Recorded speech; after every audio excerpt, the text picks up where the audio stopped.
Hello brother, அவரை இறங்க சொல்லுங்க. தம்பி இறங்கி, தம்பி இறங்கி, ப்ளீஸ் ப்ளீஸ் இறங்கு.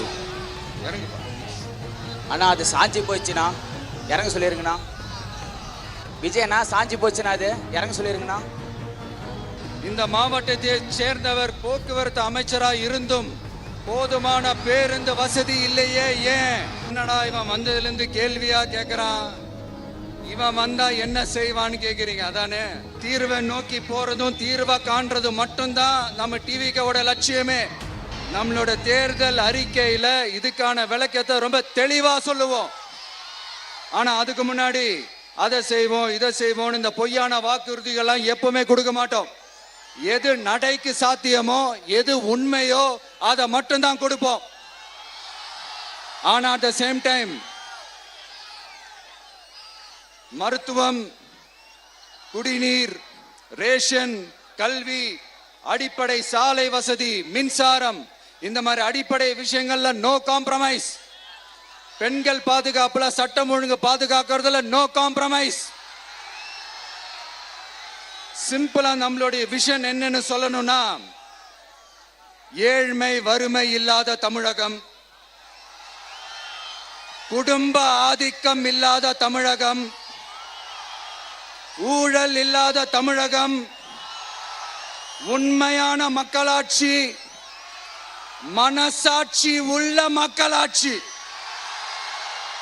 கான்பிடண்டா இருங்க, நல்லதே நடக்கும், வெற்றி நிச்சயம். ஹலோ பிரதர், அவரை இறங்க சொல்லுங்க. தம்பி இறங்கி, தம்பி இறங்கி, ப்ளீஸ் ப்ளீஸ் இறங்கு.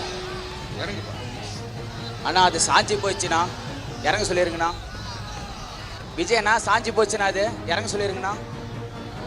இந்த மாவட்டத்தை சேர்ந்தவர் போக்குவரத்து அமைச்சரா இருந்தும் போதுமான பேருந்து வசதி இல்லையே, ஏன்? என்னடா இவன் வந்ததுல இருந்து கேள்வியா கேக்குறான். இவன் வந்தா என்ன செய்வான்னு கேக்குறீங்க, அதானே? தீர்வை நோக்கி போறதும் தீர்வை காண்றதும் மட்டும்தான் நம்ம டிவிக்கோட லட்சியமே. நம்மளோட தேர்தல் அறிக்கையில இதுக்கான விளக்கத்தை ரொம்ப தெளிவா சொல்லுவோம். ஆனா அதுக்கு முன்னாடி அதை செய்வோம் இதை செய்வோம் இந்த பொய்யான வாக்குறுதிகள்லாம் எப்பவுமே கொடுக்க மாட்டோம். எது நடைக்கு சாத்தியமோ, எது உண்மையோ அதை மட்டும்தான் கொடுப்போம். ஆனா அட் த சேம் டைம் மருத்துவம், குடிநீர், ரேஷன், கல்வி, அடிப்படை சாலை வசதி, மின்சாரம், இந்த மாதிரி அடிப்படை விஷயங்கள்ல நோ காம்ப்ரமைஸ். பெண்கள் பாதுகாப்புல, சட்டம் ஒழுங்கு பாதுகாக்கிறதுல நோ காம்ப்ரமைஸ். சிம்பிளா நம்மளுடைய விஷன் என்னன்னு சொல்லணும்னா, ஏழ்மை வறுமை இல்லாத தமிழகம், குடும்ப ஆதிக்கம் இல்லாத தமிழகம், ஊழல் இல்லாத தமிழகம், உண்மையான மக்களாட்சி, மனசாட்சி உள்ள மக்களாட்சி. கான்பிடண்டா இருங்க, நல்லதே நடக்கும், வெற்றி நிச்சயம்.